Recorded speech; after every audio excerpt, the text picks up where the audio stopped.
game sounds?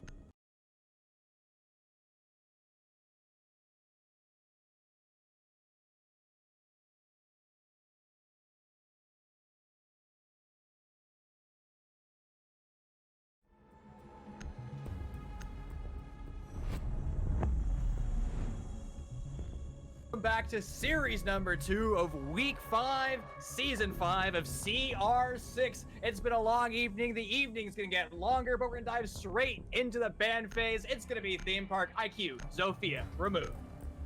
Yeah, and those are two bands that we don't typically see coming out on the board. As well on the defense, Valkyrie taken off. These are three new bands, likely 4 with how things are progressing. And I have my note sheet. I'm gonna go check that, because this is shaping up to be an absolutely off-meta game. Now, as you're highlighting, it could be very off-meta. IQ has been a band that's been rolling out through a lot, especially since Echo is on that quarantine ban. And Bandit has seen some love and some hate on this map, but he is going to be relegated to the rubbish bin, at least for map number 1. Now, the whole premise of this map is to get as much map control as possible. Breaching walls is almost secondary, and you can really rely on frag grenades and a utility dump to break down those walls. So Kai tricking really isn't the answer for most defending rosters. They elect to impact trick instead, because it's going to force the attackers to find unique strategies to break that down. Yeah, and I'm going through my typical bands here, and this is the bands that I've taken into account are the typical bans that teams had throughout the mini major, throughout phase 1, and specifically phase 2, when in the later parts of it, Malusi and Ace were enabled, actually since the beginning of phase 2 of the NA and EU League, specifically the NA League. And the typical bans that I've seen with the majority of the games, with the exception of maybe one game between Tempo and Oxygen, in the lower bracket or E United. With those games, the typical bans, or the only bans that I saw, were Thatcher, Maverick, Thermite, and Nomad on the attack. And on the defense, it was Mira, Wamai, Maestro, Cade, and Flash. And in this game, we have a grand total of 0 of these operators being banned. So, on the attacking side, you are going to see lightning fast pace. You really can't do a ton with Cade tricking if you have an Ace and a Thermite being able to breach from 2 locations at once. It's going to be nearly impossible to hold on to the sites, and I think as such, we're going to have initially a more attacker-sided setup. And then on the other side, while you do have Echo, who's auto-banned, he's not commonly banned out on this map. He's occasionally picked, but not all too often, with the main bans being Mira, Wamai, Maestro, Cade, and Clash, all of whom are left on the board, all of whom provide information, denial of utility, as well as the bulletproof gadgets that are difficult for attackers to take apart. And I think that we're going to have an absolute Wild West of strategies as we move on to this match, as I very much struggle to make sense of what teams were thinking in the ban phase. You're really epitomizing my entire thoughts right now. My 3 brain cells are trying to fathom what's actually going on. There's nothing going on for the attackers. They don't have any flashbangs, so they're going to try to do a utility dump, and sure, you can EMP. I don't know if that's going to be the strategy. Now, gonna hit the top of the reinforcement. Could have been a free double kill, but no, it's going to miss, and that's going to be wasted utility and wasted potential by both of these teams. Now, 90 seconds already burned. The attackers have confirmed that there's really nobody upstairs, but that's the problem. Smurf is still upstairs. He is looming on the northeast side of the map, and he's going to be rotating over to the southwest. He can catch an attacker off guard, but he is going to be playing time and just being very patiently. He's going to make too much noise, and that's going to be Duff Guy going for the wide swing, but he's going to be the loser of the exchange, losing about 25 HP. Yeah, but they're only able to somewhat get control of the roam with 58 seconds remaining on the clock. They don't have the ability to make these executes. And while Mitormino absolutely fluffed that fluffed the nitrocell and gave them the opportunity to open up the wall. This is still a very defender-sided site, and with the Wamai still pickable, as well as the combinations of utility that the defenders have, this is going to be a very tough ask. And with Cazenovia getting 2 operators taken off the board very quickly for them, they're going to have some silver linings of the Ying being able to find some impact, but Smurf and the rest of Stockton are just finding kills, and the attackers have no answer. Well, the Wildcats are going to have to push onto the bomb site, but they're going to push the bomb to the waiting arms of Smurf, and that's going to surrender it in an island over by Kong. There's no hope whatsoever for Not Squid, as he is going to get felled in that process. It's going to be a flawless round to start us off in round number 1, and that was a phenomenal showing. Well, the attackers, they're just too lackluster with their execute, and hopefully they're able to change the pace of their attacks throughout this series, because if that is alluding to what's going to happen, it's going to be a scary series. Yeah, and looking at this map, we don't typically see it played that often. It's one of the newest maps, and unlike Oregon, it was never in competitive Siege to begin with. And it's also fundamentally different from the initial iteration of Theme Park, with the train cars and the absolute I'm not gonna curse, but it was an absolute cluster truck. And half the battle of getting to the onto this map was just getting to the building. You respawn peak to high heaven, and it was, you don't even need the ACOG for Jaeger to spawn peak on this map. It was a mess. And moving into this most recent iteration of the map pool in Pro League, we haven't seen teams play this map a lot. In fact, it was the least played map for the last 2 seasons when it was enabled. And that's because teams have to fundamentally change the way they play and develop new strategies. It's not like Cafe, Villa, and Clubhouse, where you see the games being played literally every week. Everyone knows how to play those maps, and now everyone knows how to play Oregon. You have to specifically prep for this map, and my opinion onto how it got into this was these 2 teams were playing chicken with each other. They weren't wanting to ban out this map. They wanted to target ban their opponents, and somehow it made it through, and Stockton picked it up, and neither of these 2 teams knew how to ban out, because a grand total of 0 of the top bans were banned out. And we have an absolute Frankenstein's monster of a play style, and it just looks so messy. It's a very difficult map to attack, and with Cazenovia likely not prepping as much in scrims for this is going to be a very defender-sided site, and a very defender-sided map to take. And it's just going to go to show how well these teams can adapt to strategies in order for them to take this match. It looks like it's going to be an absolute back and forth bloody series, with neither team really having the strategies in order to deal with their opponents. So right now, the attackers, once again, aren't going to be bringing out any flashbangs, but it might not be matter if they can hit their shot. Magic Bird is going to be unable to control that Vector 308's recoil, and that could have been a huge and instrumental kill, as well my pancakes would have been shut down because they grow in numbers throughout the round. Now, the problem with the strategy that Wildcats is going to have to deal with is the fact that they're going against one of the most oppressive metas of all time, that's Utility Consumption Simulator, with no gadgetry to break it down whatsoever. It's going to be a tall order, to say the least. But EMP grenades are in their back pocket, and that's going to open up a very nice line of sight for Not a Squid. He's going to be trying to tap away, but it's going to be Smurf finding the opening kill once again. Yeah, And I think this just goes to show how unprepared either of these teams are, and how initially, if you don't have either teams that know exactly how to play this site, who have drilled this map, it's going to go to the defenders. And we can see that once again. Smurf, I might be taking back everything of what I said in terms of the preparation. Stockton did pick this map, and they look very set. They've been messing up every single one of these nitro cells, but it has not mattered. They've just been stomping their opponents. And oh, magic. Oh no, you can't miss shots like that.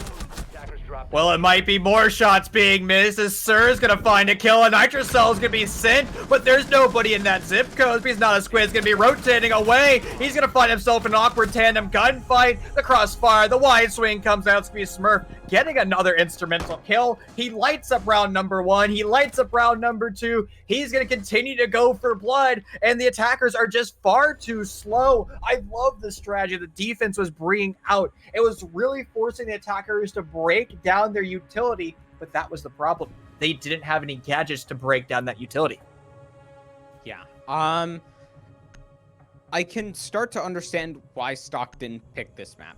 They look so strong, and please don't 6-pick this Frost out. Hold me. Don't 6-pick this Frost out.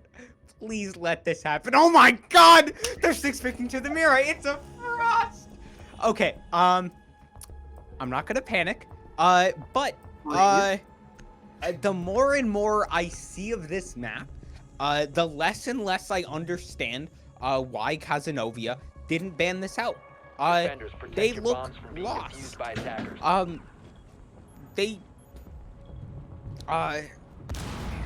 This looks like you know this looks like Russia walking into Finland, wildly unprepared, outmatched, outgunned, and Stockton are just wiping the floor with them. I am cautiously optimistic for them, but as I look on my typical picks for the attack, I tick the board with the most typical picks being Zofia, Ashe, Sledge, IQ, Hibana, and then going down with Monty and Jackal as well. Of course, the band operators are typically the ones that you pick of Thatcher, Maverick, Thermite, and Nomad. And I gaze my eyes over to the lineup of Cazenovia, and out of those, you have Jackal, Iana, and Buck that are massive questions. Why they're bringing them, what they add to the team, I'm not quite sure. You have the frag grenades and soft destruction. You could just put that on a sledge. Or you could bring operators that have explosive utility to deal with these positions, but you're not. And you don't even have flashbangs to pull these ADSs out. Smurf's just gonna walk. He's smurfing in this game. He's 7-0. And it's 2 rounds in. Not like this. An explosive start to round number 3 as Smurf is going to continue to look for more, but his early aggression is going to force the attackers to rotate away, change up their entire strategy, and he's wasted 60 seconds as well as taking a body down. This might not be the play coming out by the Wildcats, and they're also going to be walking into the waiting arms of a T5. They have to do their due diligence when droning out the map, but they're skipping out steps, and it's going to be their primary hard breacher walking into that waiting arms. It's going to be a free kill for Bird. He's going to be looking for more. That's going to give away his position, and he's actually going to be retreating, thinking better about his life, and can continue that engagement for a future time. Yeah. It's a 3v5. And Lazy Glasses is on, like 10 points of health. Stockton are in a dominant position. None of them have even taken a single point of damage. Gainbird is dropping down these Legion mines. The Hong Kong operator who was released at the time of this initially godforsaken map. And they are just absolutely going to town. Duff Guy.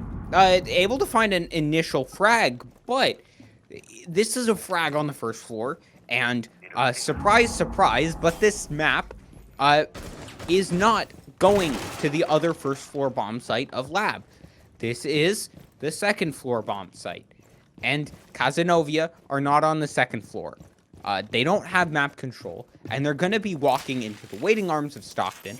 And they're taking, like their Chicago friends, the 20-second meta to literally, they find initial frags, but this should be going the favor.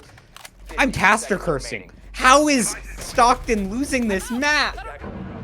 Well, it looked like the Wildcats were not going to be able to secure this round, but they storm up the stairs and they start to get kills in their way as sprint challenge is not going to work out, and the Wildcats is able to pull a miracle round, a round that they shouldn't have been able to do, all off the overextension of Stockton. That's one of the most important things to realize. When you have man advantage, you have to play those numbers. But as soon as you start to present 1v1 engagements, well, your entire strategy will fail and it's going to crumble straight through their fingertips.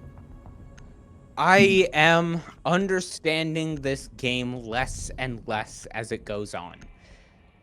A 3v5 is still very much winnable. But when you have the lineup that your opponents had, without the necessary, without just any of the components that you need to shut down the strategy of your opponents, you should not be winning these rounds. And Stockton, they did the absolute miracle and snatch defeat from the jaws of victory in that round. Luckily, they are on the defense. They still have the advantage. They're able to move over to Lab, which is one of the sites. One of the great things that I like about this map is that literally every site is viable. Throne and Armory is historically the strongest site with a 75% win rate in Pro League. And looking across the rest of the map, each of the other sites hover in between 55% and 59% win rates for the defenders. All of them are very viable. It allows the defense to really change their strategies up and change how they play. And that offers a very difficult task for the attackers.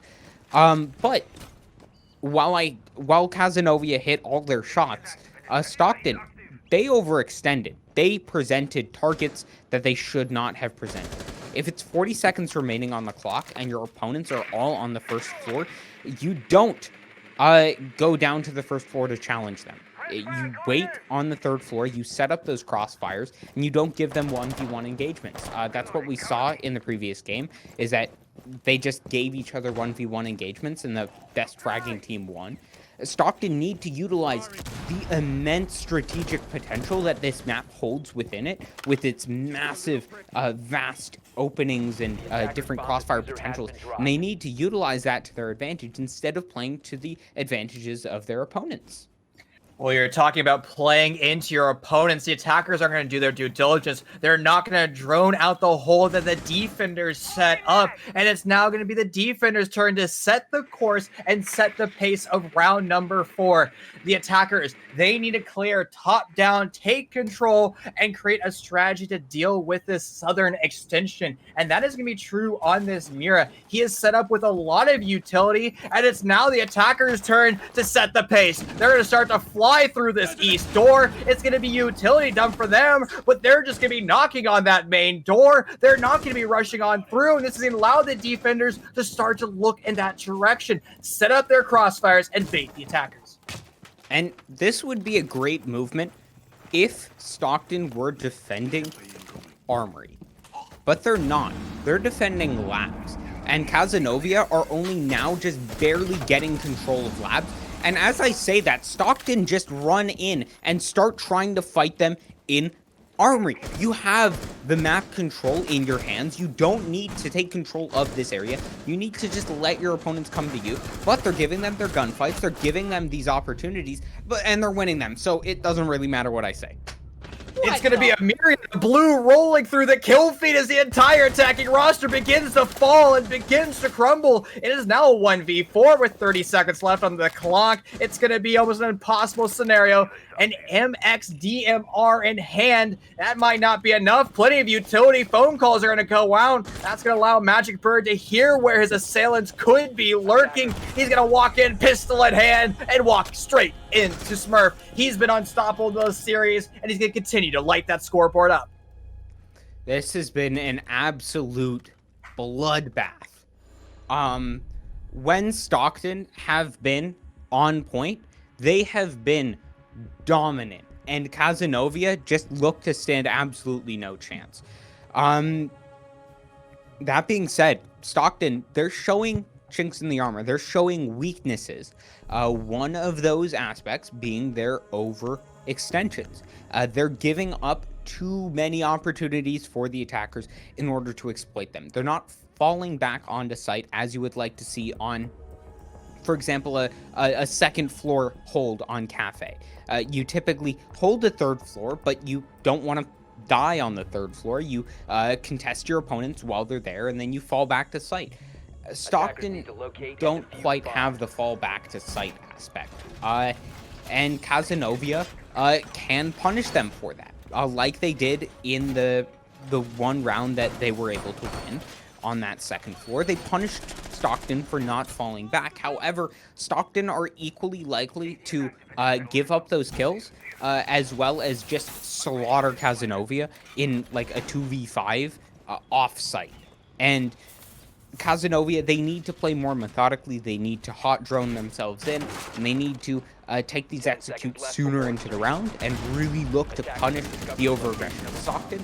And Stockton, they need to recognize that they are well capable of burning the clock down, and they don't need to take these fights because Cazenovia aren't going to pressure them in terms of time. They can just let their opponents come to them. They can let Father Time, the 6th defender, really work its magic and really be the biggest threat to their opponents. I love this idea of burying the Kaid charge upstairs. It's going to require the attackers to run through their checklist, something that they've been skipping throughout this map. They have to not only drone out the location of the defenders, but then drone out the utility and create a strategy on the fly to deal with it. That's the problem, and that's where the majority of their strategy has begun to fail. They're not actually going through those stages and not going through those steps. Here in round number 5, though, they're going to start to make some changes, and it's going to be a hot drop through the top hatch, but they don't know where anybody is as of yet. Yeah. I like the aggressive plays. I like the tempo, but it can just as easily backfire. And I think that Cazenovia need to take this measured. However, measured aggression does not mean don't do anything, as it is a minute and 48 seconds remaining on the clock, and they have barely now just gotten in towards site. What I would like to see from them is a take coming through east to west, methodical play like we see in Pro League. They're not doing that, and they're getting punished for that. 90-second warning is going to start to chime in all chat, and we've been highlighting this. They haven't found out where the defenders are. There's somebody sitting in break. Some pre-fires tapping away. That's going to be Smurf. He's going to give away his location, unable to land much of anything. Now, that Capital frag early on, that's going to be detrimental to the attacks execute because they're not going to be able to break down the strategy and move away those attackers from their fixed locations. Now we're getting into the dire moments of the round with 60 seconds left. Kaid's position was never drone. He's going to try to take some damage. He's going to dish it out. Magic Bird's going to find himself at under 50, and the kill feed is still going to be lining up through blue. The vault, the melees, the misses. It's going to be Magic Bird winning that engagement. It was a blunder, mistakes all around, but the attacker's still at a disadvantage. Yeah, and I think the knife kill that Cazenovia got there is the only kill that they're going to find realistically in this match, aside from a few, maybe 3 kills at the end of the round, but this should go in the favor of Stockton. Unless they do something monolithically stupid, this should be a guaranteed round for the side of Stockton, as Magic Perp dropping down onto the Legion traps, as well as True finding that final trade. Now, I want to break down how a typical attack should move, how we've seen it in Pro League, how we've seen it really evolve into fruition, and how really Cazenovia should be taking these attacks. What they should be doing is they should be setting up on the balcony to the east, moving into Cash and control room early on, and pushing from the east to the west. Showers is a big point of contention and usually where the largest points of resistance come on if you're making an office initiation attack on the second floor or a bunk daycare. Now, even if this is an attack onto the first floor sites of Armory and Throne, you still should go through that second floor methodical take. It allows you to clear out the roamers with ease. It allows you to find vertical control and play from that soft destruction. And it allows you to find more impacts on these rounds instead of just wandering around like a chicken with its head cut off, like unfortunately Cazenovia has been doing. They've been trying to make these attacks work from just the cafe side, just from the west side. And it's a linear attack, and one that Stockton have just been able to demolish time and time again. And barring a terrible overextension from Stockton and some amazing fragging potential in Cazenovia, it's all gone the way of the defenders. And Cazenovia, they need to be making these default strategies. They need to be going through them because while they're while I do want to see some interesting different strategies, the default strategies are default for a reason, and these innovations that Cazenovia have been making have just been working absolutely terribly so far. And I actually like the strategy that both these teams are going to start to utilize in round number 6. We're going to see Mute Mozzie in play, so it's going to be information acquisition denial. But Monty's also in play. He's the best operator at dealing with this. He's going to be pushing the defenders away from their fixed positions and also bypassing those Mute Mozzie pests.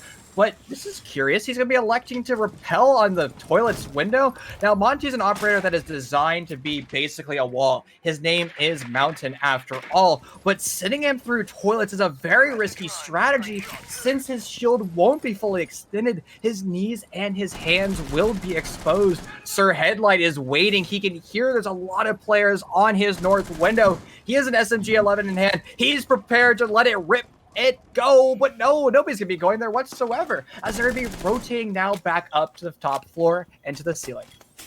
Yeah, with this Montaigne, what I would like to see them do is I'd like them to send the Montaigne in through cash, like they're doing right now, and push him either into this position to clear out the one of their roamers who is currently playing in control room, or try and push through showers. Instead, it is the roamer on the first floor finding a nitro cell kill, finding a ton of damage, and now all of a sudden that support utility of that Nomad is down. You don't have the supporting task to go for the plant behind this Montaigne, and the defenders, they're just playing this to an absolute T. The attackers don't have the explosive utility. They'll be able to deny this defuse from going down, barring an absolute miracle from the side of Cazenovia. And here comes that myriad of death as everybody in the lobby is going to start to drop, but the attackers at perfect positioning. They're going to get the bomb down, and the attackers, they're going to be doing the reverse Uno card, as they're now the defenders are going to be trying to hold on this bomb like a mother hen and force the defenders to flood on through. Time is going to continue to dwindle on down. The Monty's being oppressive and forcing the defenders from getting off that bomb. Not Squid's going to find 2 kills, but he's going to whiff on the last. Monty's going to unsheath himself, bring his pistol out, and everybody in this lobby continues to drop. It's now just a 2v1 as it's a low HP attacker. He goes for the wide swing, but ain't able to shot down the Alda. All 82 bullets as the punishment, and Stockton's able to win round number 6. Yeah, I think that the adaptation coming out from Cazenovia is exactly what they needed. They played a default. Finally, they went for the attack through cash, and with the Montaigne that we often see. He's not one of the most common picks, but he is a very good operator on this map. He was able to get the plant down, and that was, aside from their miracle kill round, the best attack round that they've had so far. However, they did lose members early. 2 nitro cell kills coming out did mean that they had the man disadvantage going into that post-plant position, and the members of Stockton just traded those kills out. They recognize they have the man advantage. Now, as we move on to this opposite side, we will see how Stockton have prepared for this match. It is their map pick. I would expect them to be a bit better on the attack, but we once again will see a very interesting strategy coming out. They will be bringing out some of the commonly banned operators, such as the Thatcher, but a Blackbeard. Bomb located by attackers. He has the flashbangs, but like, is that a? That is a caviar. Oh, no, Lazy Glasses no. is bringing out the Cav. Now, Cav is high risk, high reward. If she can isolate one of the attackers, she can get that interrogation. That's going to be about 7 seconds of free information. But how often are attackers solo roam clearing? Very seldom, and that's the big risk you're going to have. She's going to have her shotgun as well as her illusion pistol, and the illusion pistol has damage fall off at about 15 meters. And I don't know if that's a strategy. Now, you're talking about changing up kind of the pace of rounds. This is exactly what you're asking for. A unique operator lineup. We're just going to have to see how it fits in with the macro strategy. Yeah. I think that Cazenovia were watching our previous match. They were watching two overtime maps that had teams only solo roam clearing, oftentimes with those roam clearers actually droning themselves in. So if she was in the previous series, I think that would have been a fantastic play. However, I want to see Cazenovia at least try the default strategy, because the one time that they did a default strategy, it worked really well. And oh god, it looks like Stockton are just very prepared for their opponents. They're going in with a great second floor roam clear. We can see them just pushing on towards the second floor. They already have control of these roamers. They've shut down Lazy Glasses, and now they're looking to make their move on towards the site. They're forcing these positions back from their opponents. They just look so much better prepared for this than their opponents, and they look to be setting up this tempo and setting up this execute with 1.5 minutes remaining on the clock. Clash is going to overextend, and then she's going to forfeit her life. More defenders continue to crumble down as there's only 3 of them remaining. Now, the attackers have plenty of time to isolate and go for the execute. Drones are going to confirm that there's Scarecrow sitting behind the big throne. He has a TCSG in hand. This does a ton of damage. You don't want to be on the receiving end. He's going to stand up. He's going to deal some damage, but not enough to fell anybody on the receiving end. Smurf is going to do what he does best. He's going to be clicking heads, and that is going to be Squid off the board, now leaving only 2 lone defenders. Magic Bird is in a position to get aggressive. They do have a crossfire, but they're not prepared for the rush into sight, as Sir Headlights can get a kill of his own, and now it's just Magic. He's stuck in an impossible scenario. The wide swing comes out into the waiting arms of the attackers. Another flawless round for Stockton. Yeah, and I was paying attention to Twitch chat for a bit, and in the first half, with Stockton being so dominant, and with Cazenovia, with the exception of one absolutely miracle round, a lot of people were saying that it was, it looked like T-Hunt got a graphical update, and at this point, it would be hard to disagree. I don't know why Cazenovia didn't ban this map out. I don't know if they were playing chicken with their opponents, but other than like one round where Stockton pretty much grasped defeat from the jaws of victory with an absolute misplay of the century, Cazenovia have looked unprepared at the very least, and clueless at best on this map. Stockton, they just look better prepared. They look like they have set themselves up to play this map. And if you're Cazenovia, as much as I like to see these new maps coming out, as much as I like to see off-meta strategies coming out, they can't be in place of your actual strategies in terms of your actual default, and it just looks like they haven't prepared for this map. They haven't 10 seconds. learned it, and Stockton just looked like the better team, 5 seconds. at least on this map.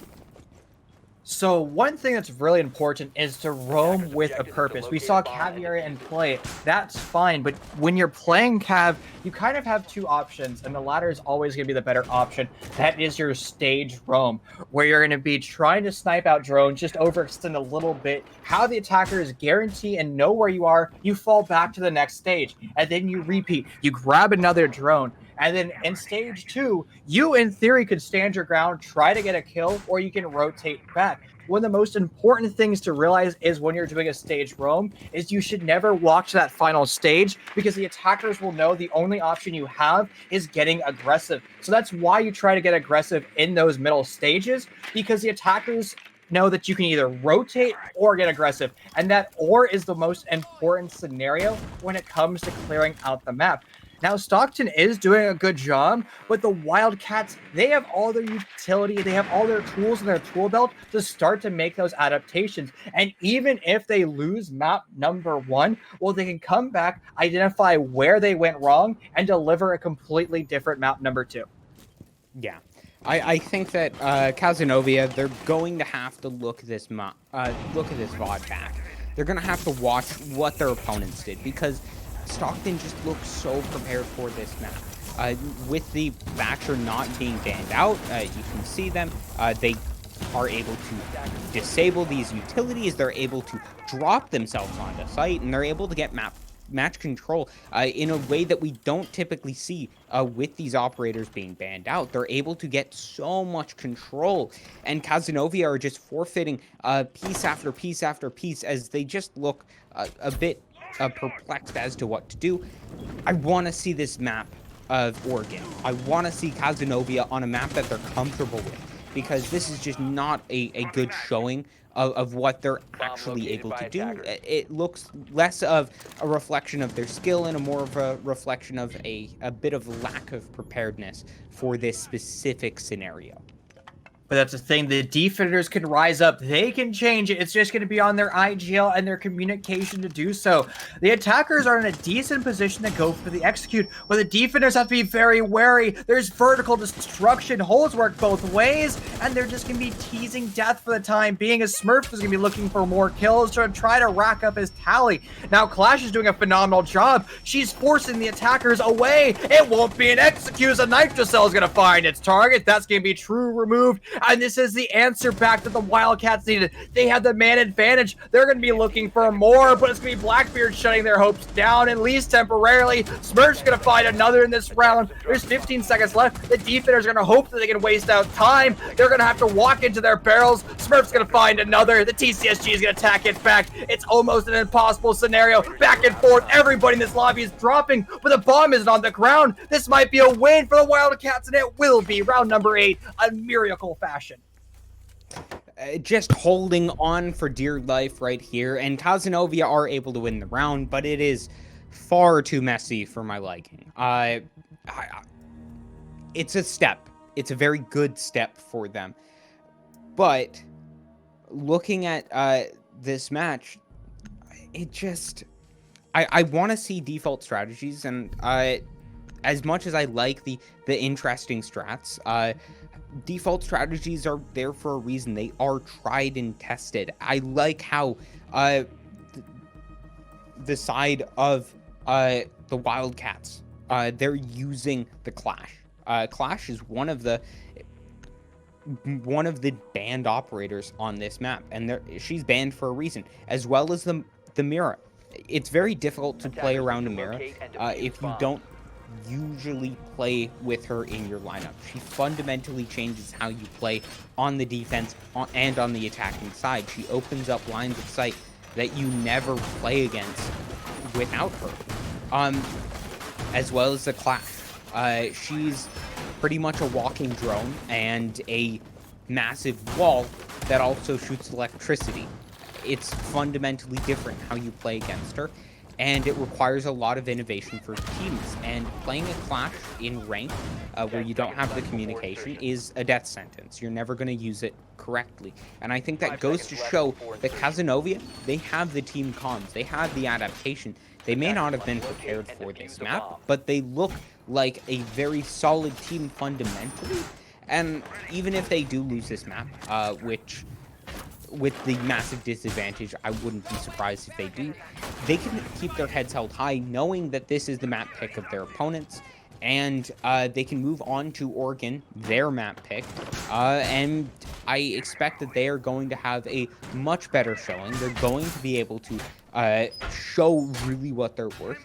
And Stockton, they came into this match prepared. I don't think that they would have expected to be able to play this map, and they look like the team that just has this pocket pick ready to go, and they showed why they're playing this map. And honestly, I'd like them to utilize their mirrors just a little bit better. Couple it with a hard reinforcement wall and a soft wall so you can wide swing. Mirror windows are probably the most oppressive piece of utility in game because the attackers never know what's on the other side of it. You can couple that with that strategy and you can basically just watch and wait. Wait for the attackers to be in no man's land. Wait for them to be in a bad position, wide swing from that window. And right now, since it's always being coupled with double reinforced walls, you're going to not get the most out of these mirror windows. And you can see it right now. It's going to be popped open. Shots exchange. Smurf is going to win that gunfight. He sees out of another one, and he's going to remove it off his shoulders. An impeccable showing of mechanical skill once again. Yeah, I don't know exactly what Cazenovia were thinking right there with the placement of the mirrors. It is very difficult to place those mirrors and play around them if you're not prepared for the map. And Cazenovia, they just don't look prepared for the map. Smurf finding 3 kills on the round. A lot of people were saying he was finding empty frags. He is finding very impactful frags. As Stockton, they have a 3-man advantage. A minute remaining on the clock. Still, drone economy is still very good for them. And one of these members is the clock. She's very good when she has the man advantage, but they don't. And with the Capitao, they're able to force her back out of position. They're able to find these kills. And this is likely Stockton just guaranteeing themselves the map win. A flawless round. Unfortunate for Cazenovia, but they should have banned this map. And honestly, some of the problems with these collegiate teams is they don't have the map pool required. You can only auto-ban one map, so you have to pick out your worst map. And that's just sometimes how the cookie crumbles. But we're going to go to a best-of-3 series, which means you can forget about map number 1. You can put it in the trash can and be prepared for map number 2, the map choice. It is Oregon. You obviously have strategies. You're going to be prepared for it, and we're just going to have to rely on them for that. Honestly, they played well for the most part. They understood exactly how they wanted to execute. But as we were talking about in series number 1, they made mistakes in that final step. Yeah. I think that as a team, they showed that they have the fundamentals there. They have the communication. They have the team play. They can trade off of each other, and they did that well. They showed that they have the clutch ability, and they showed that they have the mechanical skill. However, as a team, they just didn't look like they had the default strategies. I didn't see any of the typical executes that we see. I didn't see any of the typical setups that we saw on defense. And that just looks to be less of a representation of their skill and more of a representation of their preparedness. On the flip side, Stockton, having the ability to play theme park, while it wasn't exactly the most convincing strategy, in my opinion, they know how to play a variety of maps. We don't see theme park played often, and the fact that they've prepped for this map and expanded their map pool is very scary. You don't see teams, even in T3, that are pushing Challenger League, play this map very often. It's oftentimes a perma ban for these teams, and the fact that they have this available for them is a very good sign. However, as we move on to Oregon, I really expect this to be a greater testament to the skill of these two teams, and I think that we'll see less of the 4 non-meta bans, and we'll return to the more typical strategies. We'll see how these teams can play around the default strategies with some improvisations, and how they can approach this game in a more typical fashion, and it'll be more exemplary of their actual mechanical skill and in terms of their communications and strategic play. Well, with that, we're going to be diving over to a quick 5 to 10 minute break. Don't go anywhere. Map number 2 momentarily.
Hello, ladies and gentlemen. Welcome back to CR6, the penultimate play week where we see Stockton going against the Wildcats in match number 1. It was Stockton getting the better of the Wildcats. But will they be able to fight back here in map number 2 on their pick of Oregon? Let's find out as Ace rules through and gets banned.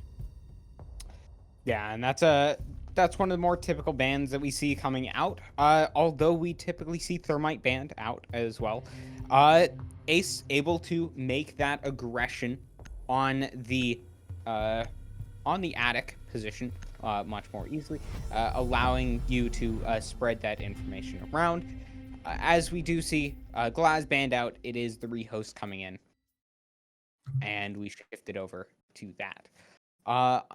Unfortunately, it is what it is. But as a preview for our map bans, I have my stat sheets out. You can't see it because I'm not on cams, but I got my stats out.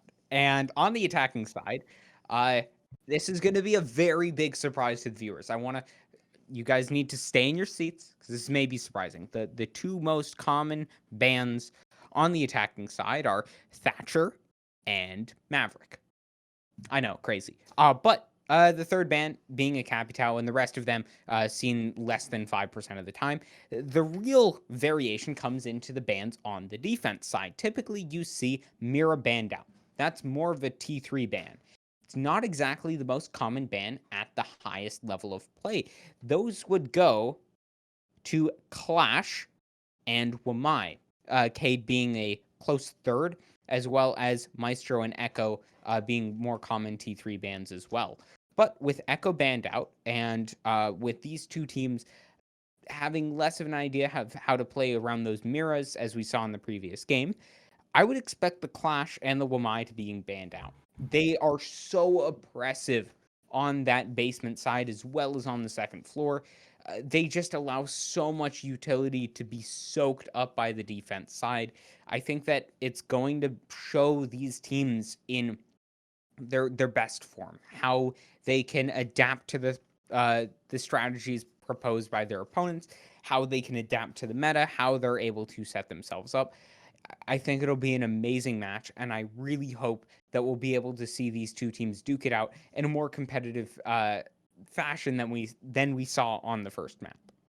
I think it's also going to be on the side of Wildcats to create a strategy to shut down the aggression that is Stockton. And maybe that's abusing the current meta, utility consumption simulator. Stockton really wasn't bringing enough flashbangs and or explosive devices to break down deployable shields. So if you can set yourself up properly, waste time, and set up power positions, I think the attackers, they might struggle just a little bit because they're really relying on their mechanical skill. We were highlighting a team called Homeland earlier. Well, their premise was to utilize strategy and mechanical skill second. And right now, Stockton is really only showing their mechanical skill. Yeah. I think that also shows in their draft phase. They commonly did not pick the Zofia and Ash. Those are the two most common picks for Theme Park. You see them on every lineup. If you don't see both a Zofia and an Ash on Theme Park, and Wamai isn't banned out, you're not going to be able to deal with the deployable shields, the Maestro cameras, all the bulletproof utility that the defenders have. Now, with Stockton, I'll give them the benefit of the doubt. They were going up against a team that, as you saw from the attacking half, they didn't have the ability to really set themselves up in the meta way, which allowed Stockton to bring operators, like the Blackbeard, that don't have that same utility, that are just frag operators, that aren't exactly the best in terms of broader usage. I think that now with Cazenovia being prepared for their map of Oregon, Stockton aren't going to be able to get away with that. They're going to need to play into the meta. They're going to need to play into these standard strategies, as they're not going to be able to really cheese their opponents. As Wildcats, they're going to be able to be prepared. They're going to punish Stockton for any mistakes, as this is their map pick. I'd really like to see, Wildcats. We're talking about utility consumption simulator. but start to emulate some of those strategies that Pro League players are utilizing. And now, to a certain extent, I know we're talking in our first series, you should never do that, but there are certain components that you can take. But it looks like finally all 10 players are back alive and in our lobby. Our sides have been swapped, but that's going to be fine for now. Now, we saw Glass ban, but I highly doubt that's going to be a legit ban. Now, the legit ban most likely will be Ace. He is the newest addition to the attacking meta of Rainbow Six Siege. And there he goes. He is banned instantly. Yeah. Ace is a very common pick on this map. It is one of the most common operators to see on this attacking lineup, and for good reason.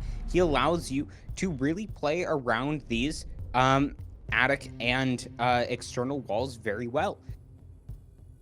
However, we once again see Cazenovia banning out some very interesting operators. I have not seen either of these two operators of Zofia and Legion banned out in any of the games in Pro League that Oregon has been played in, ever. I looked on Liquipedia like a week ago and went through every single play of Oregon, aside from like E United versus Tempo, which I didn't really think were going to be the best strategies. That being said, we're going to be in for another off-meta game, and it's going to be an absolute crazy match, to say the least. I love the bans that are rolling through. They are target bans, more or less, operators that could fit in the current meta. And if you take those out, that might nerf the attacking lineup just slightly. And it's Stockton who's currently starting on attack. And if you're going to nerf anybody, they're the perfect roster to target. Now, Monty is going to be shown in our 6-pick phase, but will he be removed? He's a phenomenal operator at breaking down strongholds. There will be a 6-pick. It was the Fuse that was shown, but now a Jackal, and you were highlighting Frost earlier. Your favorite character is going to be in round number 1. Yeah. I really just like her, the optic that she has for her holo. That is a sweet looking sight, and especially before we got our like new updates of sights, I was gonna try and find a way to say it fancily, but it was one of the more unique options. I thought it was really cool. He does bring a deployable shield.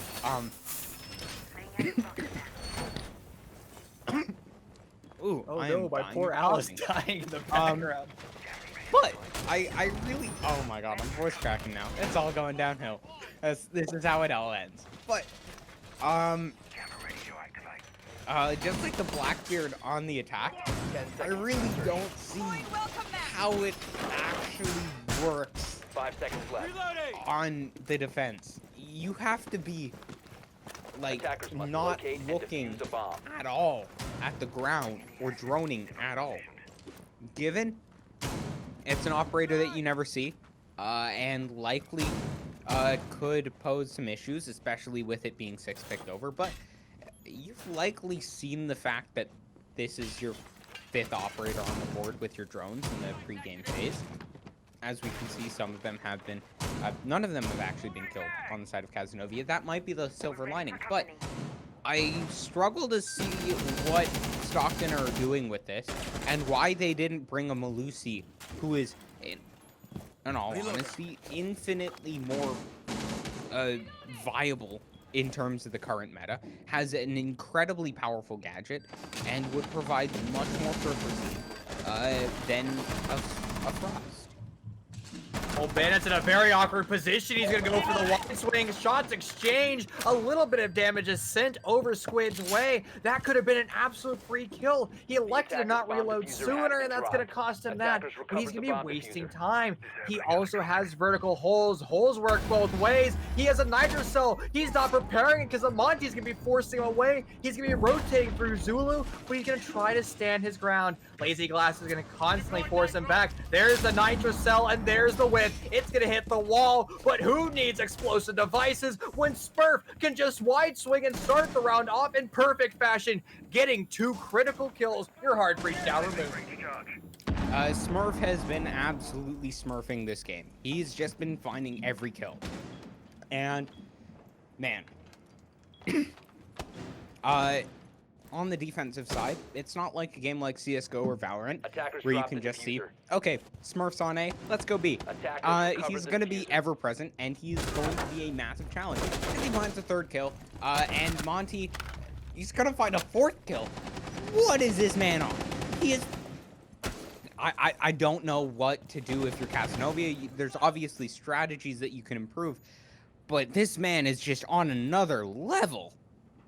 So far, it's almost an impossible scenario for Duff Guy. He's stuck in a 1v5, and the way Smurf has been basically hitting every single one of his headshots, it might be a tall order to clutch up this round. He's gonna be attempting to walk up white stairs. Shots exchange. He's gonna take a little bit of damage once again, but he has still plenty of life left in him. But there's the man who's unstoppable, who's gonna deliver the ace in round number 1. It's gonna be flawless. It's gonna be Smurf delivering pain and punishment.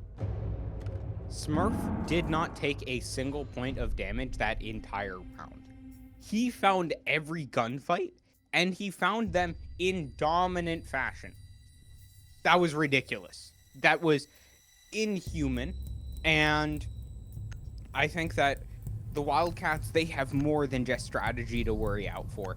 This is going to be an absolutely just disastrous attacking half as they go to the basement site, and they have a Jaeger, a Wamai, Mozzie, Clash, and Castle. 2 of these operators, you almost always see one of them being banned out. Clash is the most common ban. And a 6th pick from a Jaeger to a Bandit is interesting. Attackers need to locate and defuse Have as to say many I didn't bombs as they expect can. that. But a No, I have to Wamai... give credit where credit is due, and I actually like the attacking strategy that the Wildcats were utilizing, especially this Monty. It was forcing Stockton to rotate deeper into the site. They were pushing the off-site pressure back as well. The problem was they just weren't prepared for the aggression that Jaeger delivered, and Smurf has been on an tear throughout this series. And it's really hard to write a contingency plan for one individual, but I have to say, we can't allow the attackers to stack up on 10 one seconds another. to insertion. They have to be providing cross cover, and when that double kill rolls in 5 chat like that, seconds to insertion. that shows that there was no cross cover whatsoever. Yeah. Attackers And objective is to locate even a more bomb. than that, it was kill after kill after kill after kill, and spaced out ones at that, and they were unanswered. I believe Smurf just took down one of the castle barricades, so that was interesting. But Stockton, they're in a very good position. I don't like the fact that they're not bringing a Jaeger, but they will not be holding Blue Bunker at all. They're holding a very different setup, and I don't know if Cazenovia are going to be equipped to deal with this in the midst of everything. Clash has looked so strong throughout this map, and Cazenovia just have not been able to adapt to the strategies and to the different picks that Stockton has thrown at them. And I think that they're going to really struggle to deal with this. However, an initial kill onto the Clash is exactly what they need, and I have no idea how they got that down. A perfectly timed frag grenade bouncing off the door frame Bomb right located by behind her attacker. head. That's going to be our undoing, and that means Monty's going to be in full service here. A Nitrocell is going to do a little bit of damage, but since she was full shield, it's not going to be enough to kill him, and the attackers find themselves in control of round number 2. They're looking for more, but Sir Headlight has a question. Not looking anywhere near Bandit. He's going to rotate away. That was a huge blunder for Smurf. He could have found 2 important frags. Monty's gonna unsheath. That's gonna be his undoing. When you're a Monty main, you have to maintain full shield all the time, because if you don't, you're gonna sacrifice your life and sacrifice it to the meat grinder that is the defenders. Now the defenders are gonna try to rush on through, try to deny the bomb plane, but it's gonna be Wildcats winning round number 2. Yeah, I think that was a big case of the lack of a Jaeger coming to bite them. They did not have the ADSs to absorb those frag grenades. You typically see that Clash, while she does get aggressive, while she does like to push over and towards blue, you see her typically lurking back even just north of electrical and even as far west as pillar, holding that site back, forcing your opponents to really push deeper into that site. and not giving them the ability to dunk you with those Zofia charges, those Ash charges, or even frag grenades. Allowing you to fall back from that position and allowing those Jaeger ADSs to burn those spots up is one of the crucial aspects. We will see another interesting 6-pick. The alibi being picked up. Attackers need to I have to locate say, and defuse as many bombs as they can. I don't like that on the defense. There's so many better options that you could bring. I think that bringing a Clash in this lineup would have been very powerful. Having the utility burn of those operators, as well as the ability to hold back, burn so much of that utility, and Attackers with the have located a Lamai bomb. being able to focus his magnets over towards this pillar position, they would have been able to hold on to that position for like the entirety 10 of the seconds round. left. You have 11 pieces of denial that you could focus over there, and you would be able to hold on to that until pretty much the end of the round. They are playing this very aggressively. They're going to look to hold further up and invest heavily with the ADSs and magnets. It's going to be an aggressive play, and it's going to be a very high risk, high reward, especially with Magic Burb on the Montane once again. A nice pixel angle being held by True. He's going to be looking for some free kills, but Monty's going to shut down that power angle, and the attackers find themselves in a very interesting position. Where do they want to rotate through? Do they want to continue to do this barrels extension and this barrels push? Or are they going to try to come down the north stairs? And it looks like the latter is going to be the option they're going for. But have they done their due diligence? Have they droned out Big Tower and T2? Smurf is looming so close to them, only a few meters away. He's going to prep a window. He's going to use it as a highway rotate. And that means Ayana is going to get his location, but be unable to capitalize on his life. And that was just absolutely ridiculous. How are they able to get themselves into that position? And how is True STU, not only how is he still having the shield available, but how are they letting him get kills? These deployable shields are going to be nearly invincible as I take a look at the composition. Now you don't have a hard breacher, and also you have no explosives. Other than Iana with the frag grenades, you don't have an Ash, and with them banning out the Zofia, they're not going to have that at their disposal. You have now a Montane pushing up by himself, but that is without help, and it's going to be an interesting play from them as the rest of their players are going off in these different locations, and Magic Burb is left all alone with the Montane, unsupported. He's not going to be accomplishing much for the team. I don't know what Cazenovia are doing.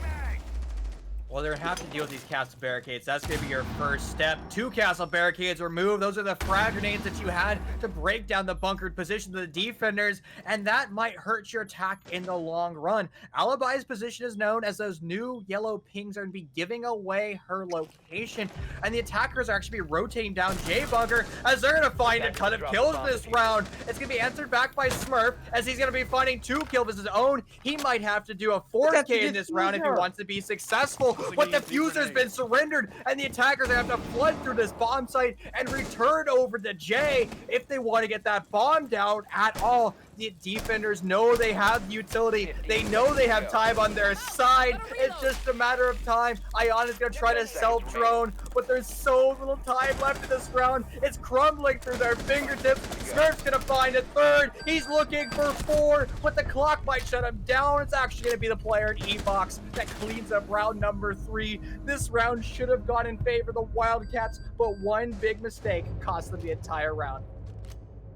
I am so confused as to what's going on in this match. I specifically prepped for Oregon and Theme Park as they were the 2 maps, the 2 new maps moving into the recent season.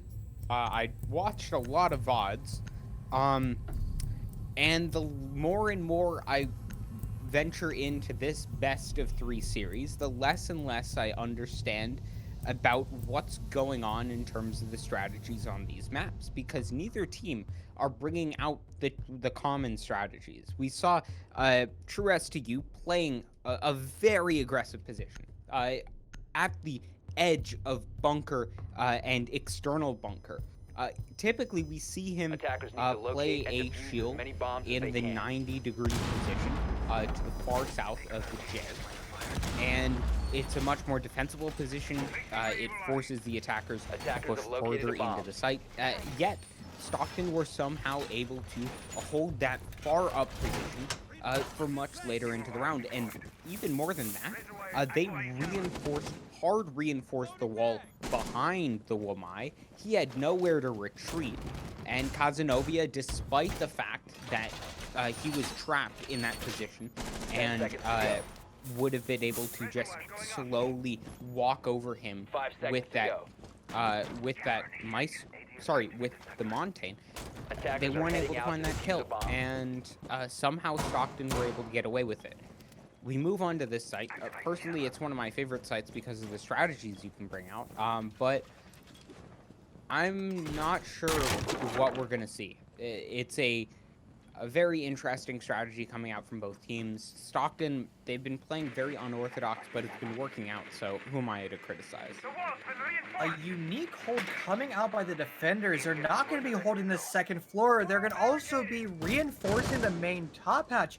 This could be a huge blunder. It is absolutely imperative that you hold this site from above. You have some very long angles that you can look through, but the rush to the second floor is going to catch one off guard. The back and forth is going to continue as one of your hard breaches is now removed. But this is the explosive entry that the Wildcats needed. They're going to have to deal with this T5 SMG, but it's going to riddle them with bullets for the time being.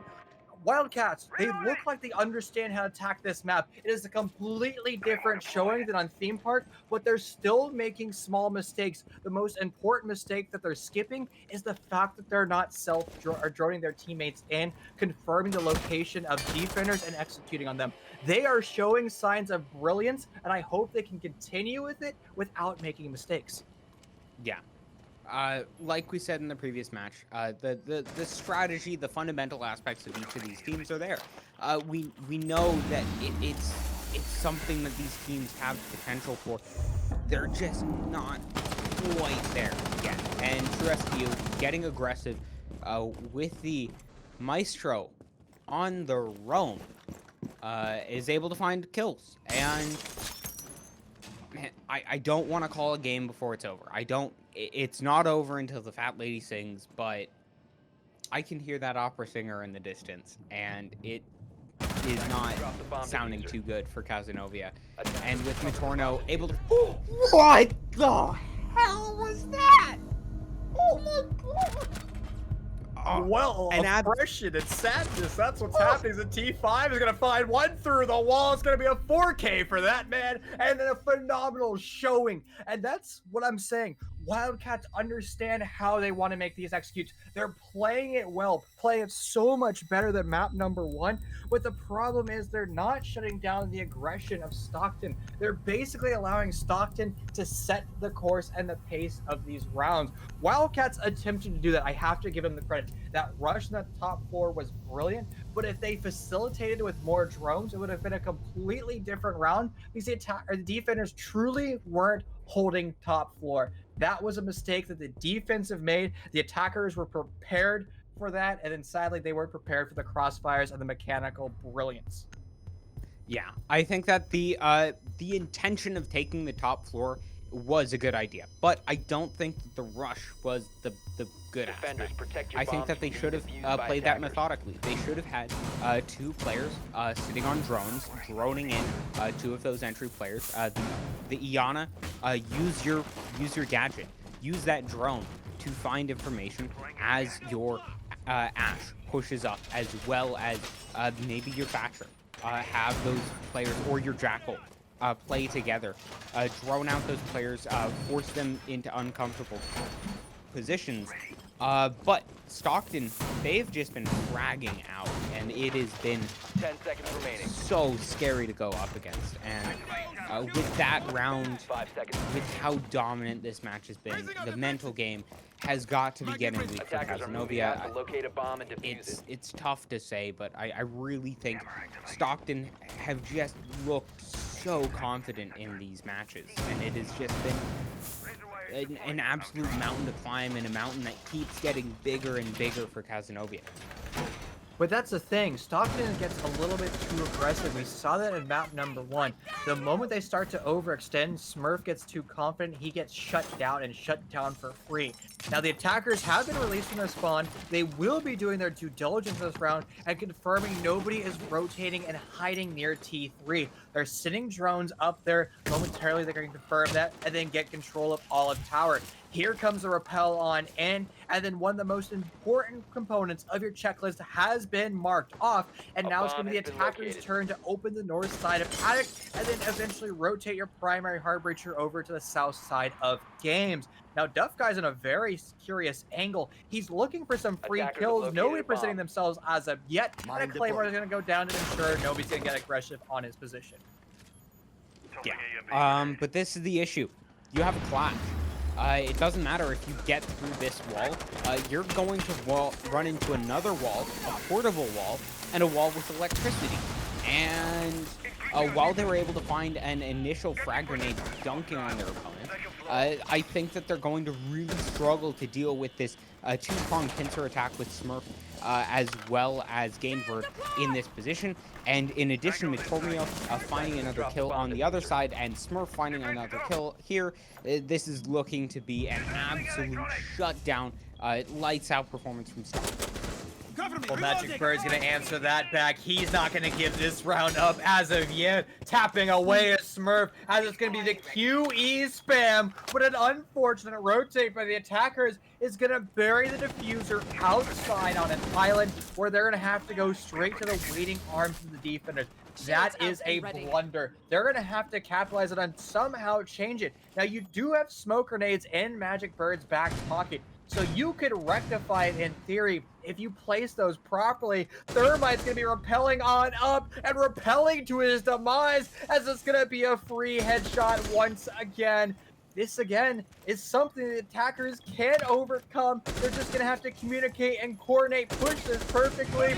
But Smurf, he's going to be holding his angle, still tapping away. He wants more kills. He's going to be rotating, actually changing up his angle because Bird has called the rotation through Attic, and that means Smurf is going to make a rotation of his own and make a headshot of his own, as it's now just not Squid. He's going to go and go back down. A phenomenal showing by Stockton. This has been the absolute Smurf show. He has been smurfing, as the name would imply, on his opponents. And the moment that diffuser went down in the position that it did, that was pretty much game over.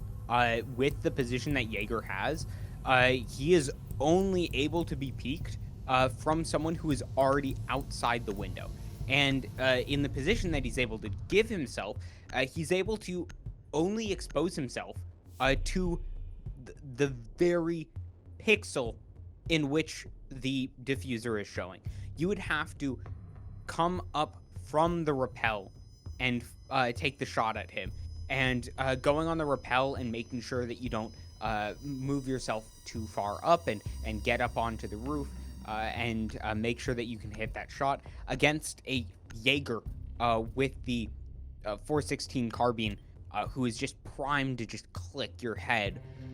That's going to be a very difficult gunfight. And with the fact that Stockton were, one, already in a man advantage, and two, sending their highest health member with arguably the best gun for that exact engagement, given the fact that Yana was on 10 points of health, and their other player had a DMR, being the Dokebi, both of those being very difficult operators to actually take that gunfight with. Given the fact that him giving a 50-50 gunfight, it's never going to win. Given the fact that he's also 0-5 and Smurf is 12-0. 5 seconds to insertion. I want to see the good side of Cazenovia, but they're not playing the default strategies, and with two very questionable bans of a Zofia and a Legion, I I mean, I maybe it might be struggle to make. foreshadowing the Monty play. I think that's exactly because we've seen Monty just about every round. And who's the best operator or clown at shutting down that Monty? Well, it is Legion, and he's removed, and we see Monty now back in play. Now, I have to say, this is a very defender-sided map, and the attacking meta really hasn't come into its own yet. It takes about 6 months for that to happen, and we're only about 4 months into this map's life cycle. So we're going to probably see the attackers continue to adjust, and 4-2 splits are very normal. And the Wildcats have already accomplished 50% of that goal. They've won 1 round, and that was in round number 2, attacking on the basement. So if they win this round, they'll transition over to defense, and it might not be as one-sided as they think. But the plan is Wildcats have to win round number 6. That's the most important thing.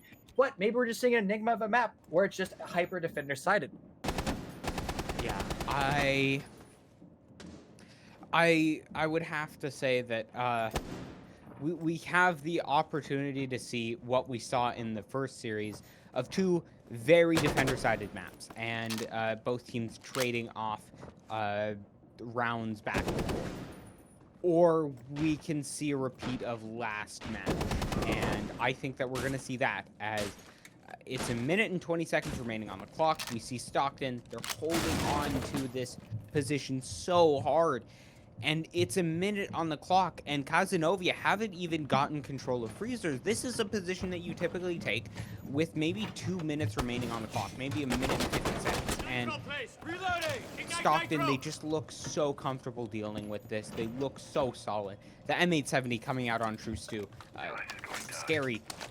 I don't see a very good chance of Cazenovia bringing this back from how dire a situation it looks at this point. Well, the attackers are going to start to push the defenders away, but they're not checking all their corners as the UMP 45 is going to find 1 kill. He's going to be looking for more, but the only thing he's going to find is his own demise as the attackers bring us back to equal man count. And here comes Ayana walking into sight. Now, she is on her drone. She's going to be trying to confirm the location of players.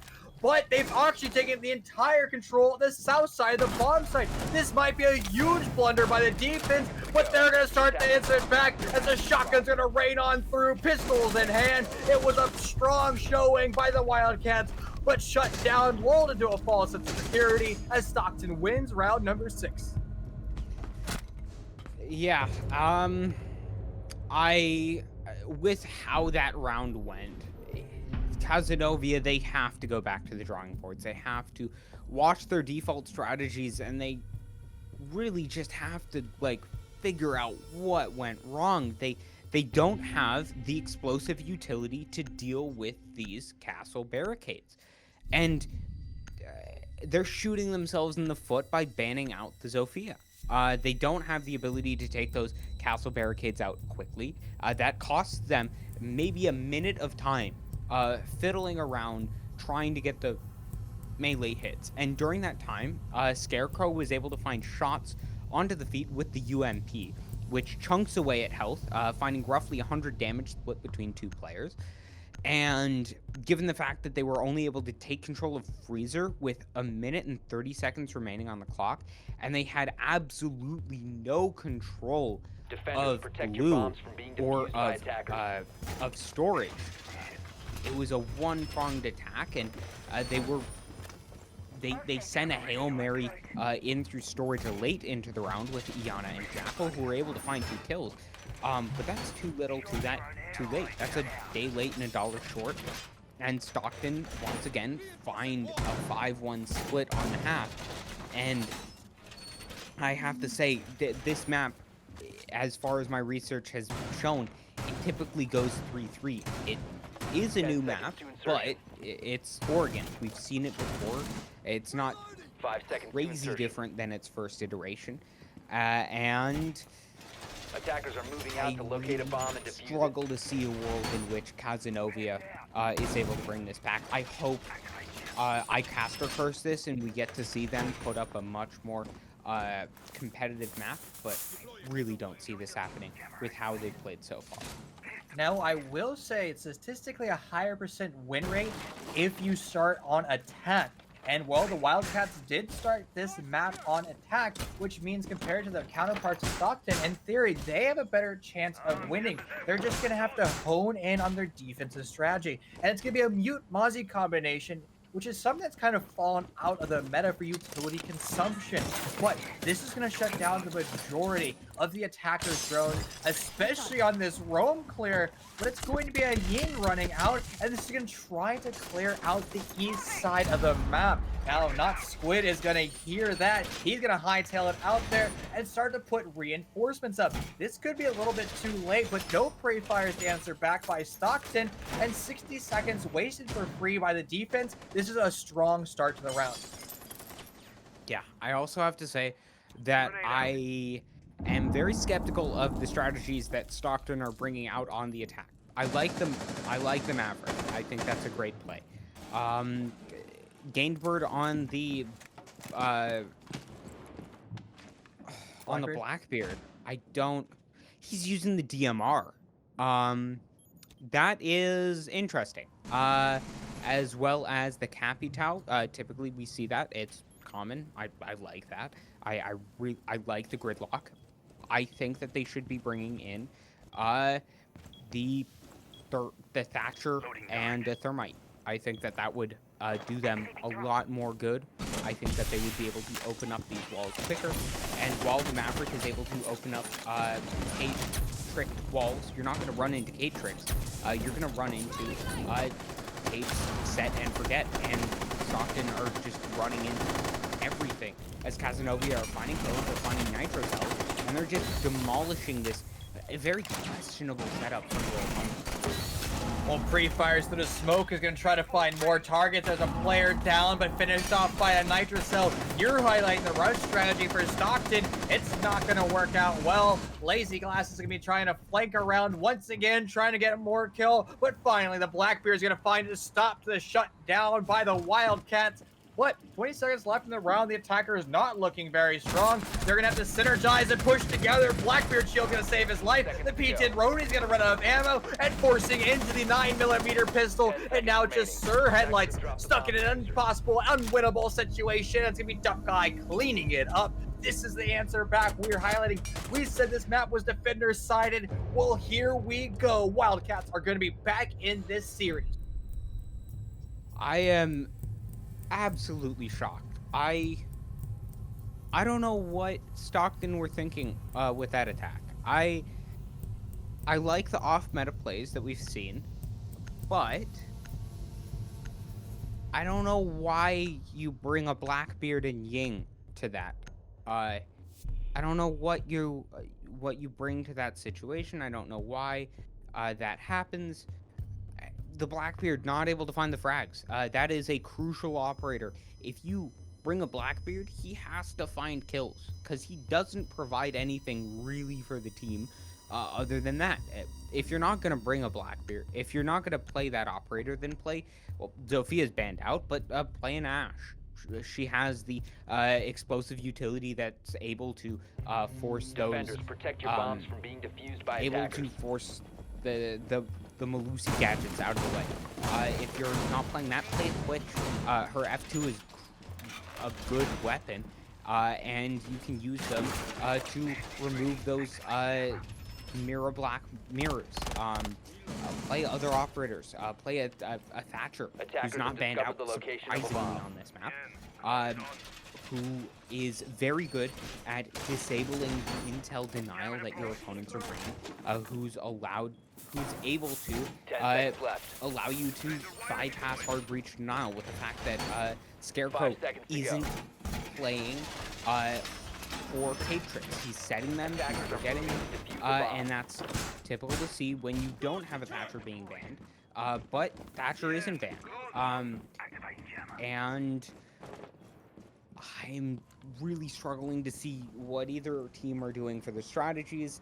It's great to see new ones coming out, but the defaults are defaults for a reason, and I don't see these bringing a market improvement over the typical strategies that we normally see on this map.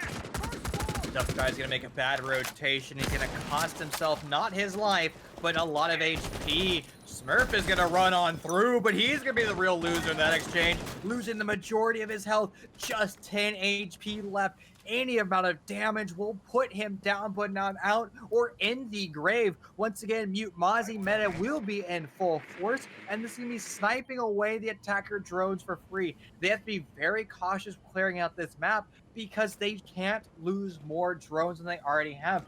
30% of their drone economy shut down in the first minute of the round. That's not going to be good. But we're going to hear Dokkaebi calls go off. Duff Guy's position is going to be confirmed by a drone, as well as that cell phone that's continuously ringing, turning their back to the basement.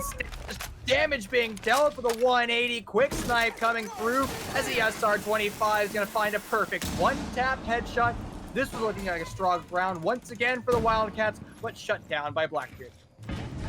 Yeah, Gamebird has had a very tough series up to this point, and seeing him on the Blackbeard, an operator that you want to frag out, was a bit questionable for me. But he's stepping up for his team. Smurf now with the ability to open up Freezer, and now Vita Scarecrow is going to be in a very precarious position. Stockton will be able to play these long angles better than their opponents. They have the better scopes. They have the utility to force their opponents out of position. They will be able to set themselves up in a great crossfire, barring some absolute miracles from Magic Bird, and they look very set to take this round and take map point. It's going to be a tsunami tidal wave as the attackers crash on the bomb site. Bombs going down. The TCSG scope is going to cross it out and show that there's nobody there, but in reality there is. And that means the bomb is going to be put on the ground, and the defenders are going to have to come out of their bunkers. They're going to have to come alive and try to kill the 3 remaining attackers. The problem is Scarecrow is on 1 HP. He will be shut down if anything impacts him whatsoever. And the defenders are just a little bit afraid. They don't want to leave their hiding holes. The clock is going to continue to work its way down. Gamebird is on a very long angle. He's going to be tapping away, and that's going to be Scarecrow removed. And the CZ is going to clean up round number 1. A brilliant showing once again by Stockton. They crash on the site, and they are continuing their onslaught. This was, it was a great push from Stockton, and a lack of adaptation from Cazenovia. I don't know who they had playing Pillar, because if they had someone playing that long angle, they would have been able to deny the plant, and pushing onto site from Freezer is very difficult, especially even with the pincer coming out. It's very difficult to clear all those angles. That's why we typically see a J bunker push. That's why we typically see pushes from the north side, as well as pushes mainly coming in for the plant from storage. That being said, all praise has to go to Stockton. They have their strategy set, and whether it may be the optimal strategy that we see in Pro League or not, they've been pretty damn good at accomplishing that and setting themselves up in a position to do so. They're getting themselves onto site quickly. They're getting themselves in great positions for players like Gamebird to play those post-plant positions with the DMR Blackbeard that we don't typically see.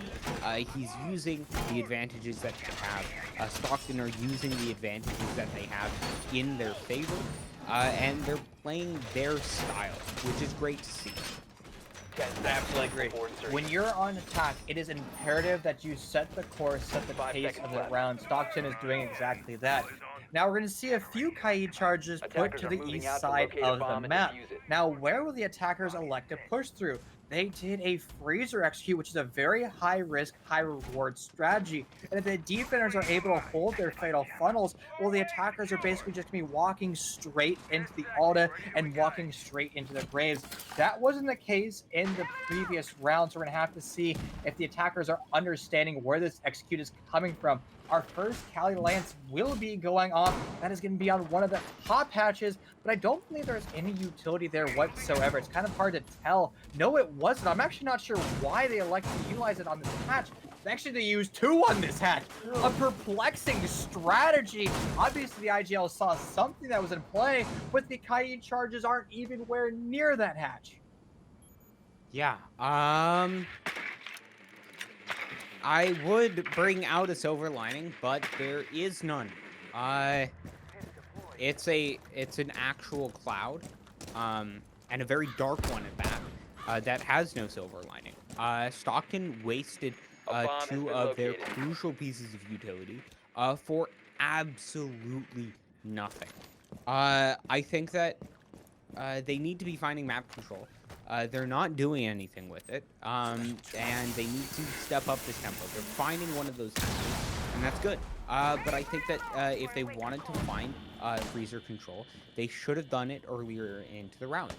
They're now getting that Kaid charge The off attacker's bomb diffuser has at been this point, dropped. and they're Attackers have going to recovered their be able diffuser. to get this Attackers dropped the freezer diffuser. wall open. But that being said, the side of Cazenova, they should recognize where they're playing from. They should have this player set up in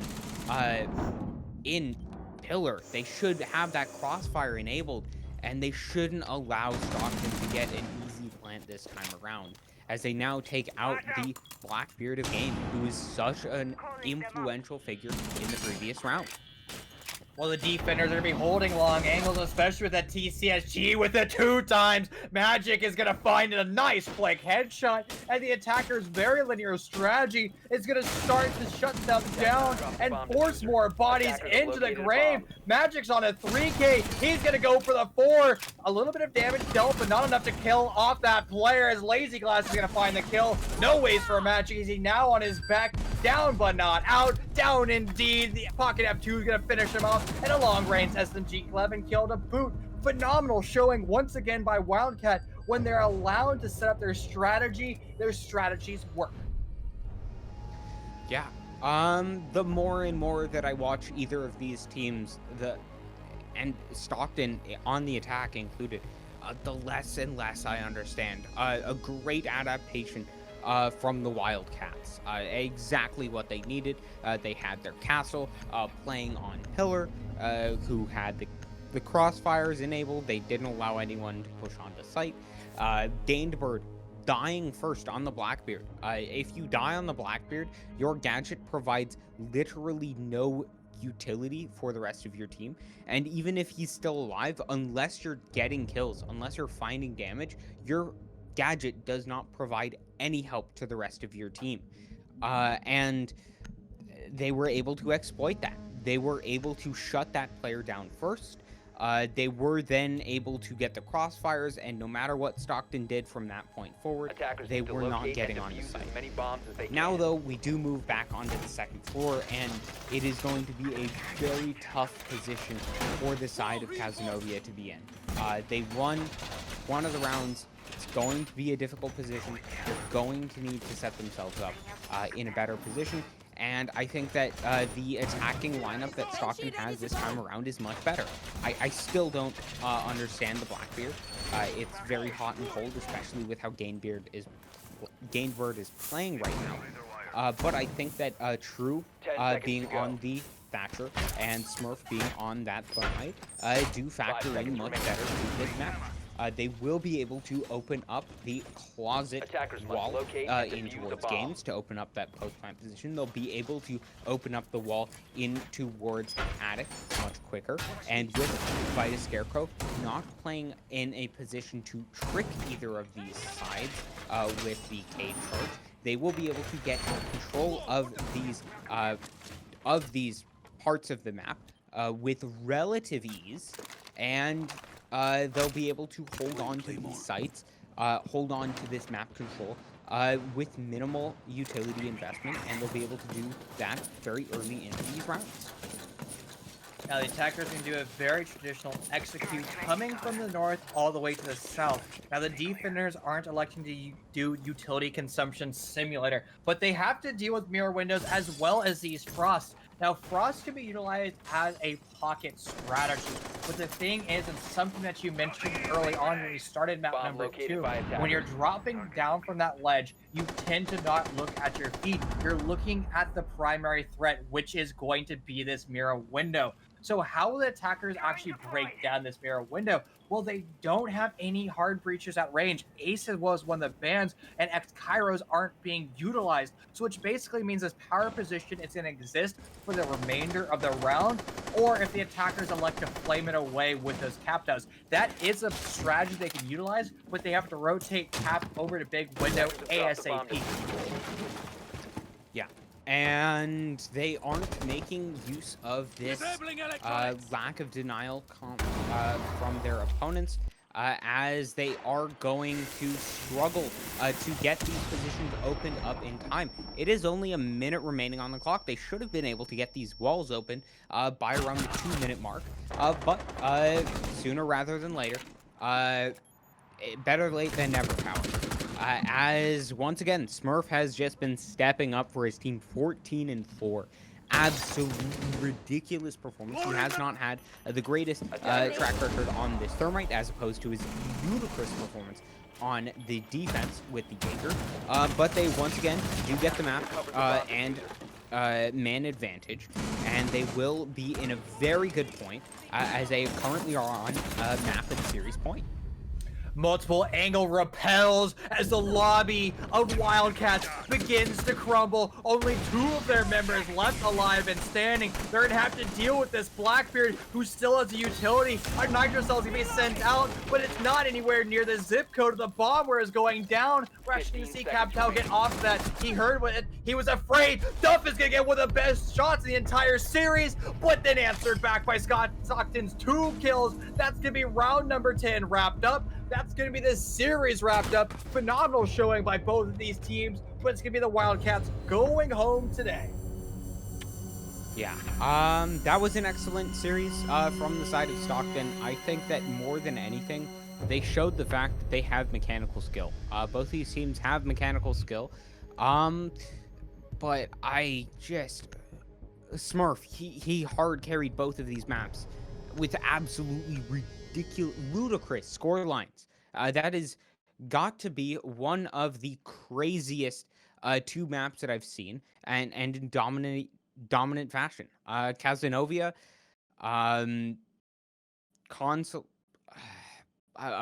consolations to you guys.